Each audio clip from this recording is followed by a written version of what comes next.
Hey Doc, tell me, are you a Meghan or are you a Mindy?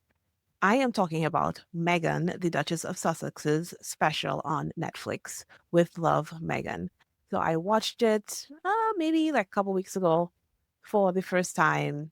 I was actually a fan of hers back when she was on Suits, and then the quality of the show went down. So then I stopped and kind of forgot about her and then remembered that she existed when everybody else did when she started dating her now husband. And I've always been Team Meghan because I'm rooting for everybody black. And I won't even go into her whole identity as a black woman. That is not the point of this episode. But I really dislike the hate that she gets because I do think a lot of it is steeped in racism and just the disgust that people have with seeing a black woman living a very soft life, even though her life is really that soft. Because I surely wasn't doing that. But anyway, because of all of that, the show naturally got a lot of hate. And in my I'm rooting for everybody black practice, I was like, let me just watch it to give her some views because I am not that type of person. I am Martha Stewart, like all those kind of cooking shows, not interested. Lifestyle, whatever, it's just not my thing. But I was like, I need something mindless. I'm just going to watch it, give her the numbers, and, it'll just release my mind and I won't have to really pay attention. But I actually really enjoyed it. The first episode was kind of awkward, but the rest of it was really nice and it actually inspired me to maybe start cooking a little bit more. I was like, yeah, I could encourage my children to eat more vegetables and I can grow things. Like I felt very inspired. The inspiration hasn't turned into action quite yet, but I felt inspired and I really enjoyed watching how happy it made her because it seems like she really does enjoy cooking and feeding people and the social aspect of it. But my favorite episode was the episode with Mindy Kaling because I am totally Mindy. Her general vibe was this is beautiful, this is great, but I'm not doing that. They were talking about planning for her kids' birthdays or her daughter's birthdays or whatever. And Mindy was like, yeah, the person who I pay does this stuff. And I was like, yes, because ain't nobody got time for that. And even at some point coming to the end, she was basically like, yeah, this is all great, but I'm not doing it, but this is good. Good for you. And I just love that she owned that and she was even on the show as a friend and was enjoying making all these things, but was just like, yeah, I'm not going to do any of this.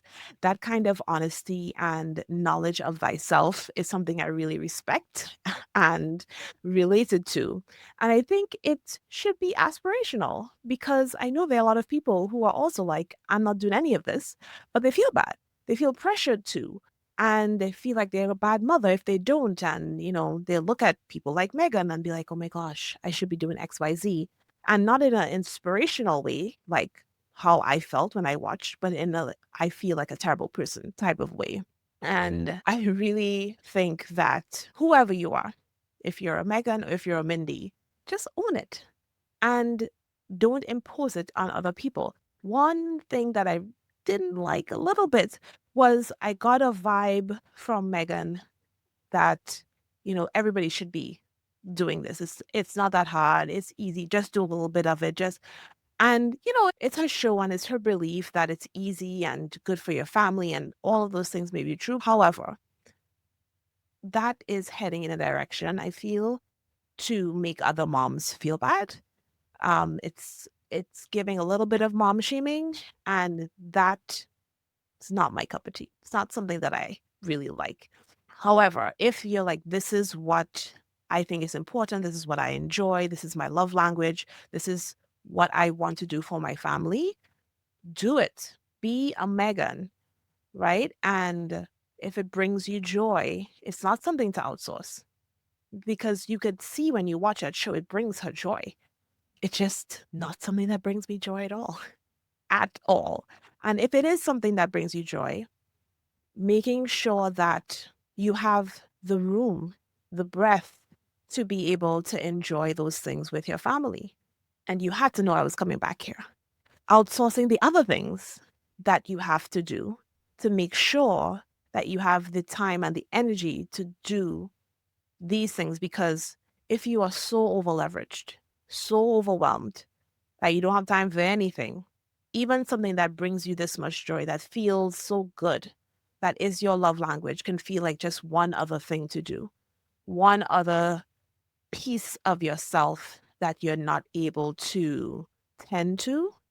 And that adds to the burnout. It adds to this feeling of this can't be it.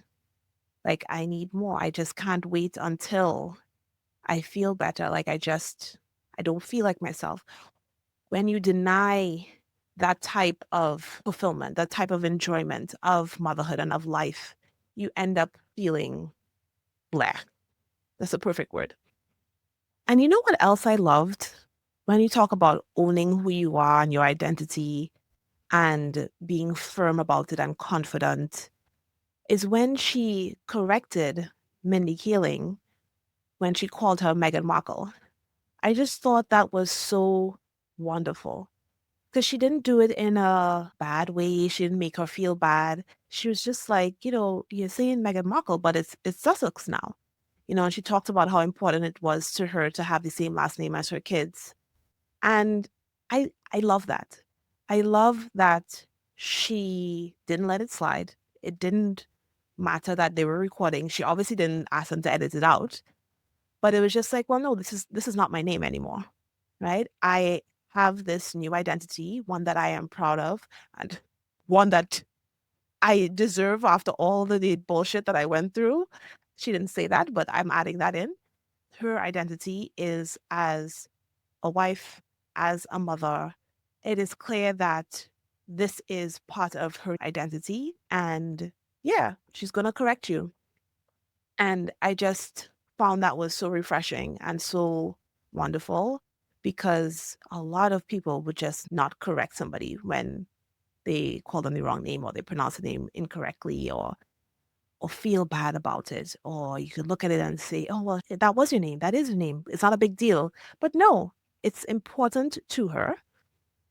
She corrected her in a very friendly way, very nice way, explained why, expressed herself about why this was something that was significant. And yeah, I just absolutely loved it. So in that respect, I am a little bit of a Megan because names are a big deal to me. And maybe that's why it stuck out to me so much as this wonderful thing. I always strive to pronounce people's names correctly, and I want to know what you want to be called. If you have a name that is more difficult to pronounce in a tongue that I'm not familiar with, all of these things, spelling, all of that stuff, it's a big deal because it's who you are, right? It is your identity. And it's a matter of respect just as much as us as female physicians being called by our title. Why do you think I refer to you as doc every single time? And when I refer to my clients, it's Dr. XYZ. My VAs know to always address all of my clients as Dr. whoever, or anybody who emails me. Just assume that they're a doctor. It's the same thing, that same level of respect for the name that you want to be called. So I just absolutely loved that she did that and that it wasn't edited out. So yeah, I'll claim a little bit of a Megan there. It's so if you are a Megan and you want to do these things, do it. Make it happen. You deserve to have that type of enjoyment in your life. And if you're a Mindy, stand on it. Don't let anybody make you feel bad. You and I are on the same page. Everybody own who you are and make it happen. Don't judge anybody else and be confident in it.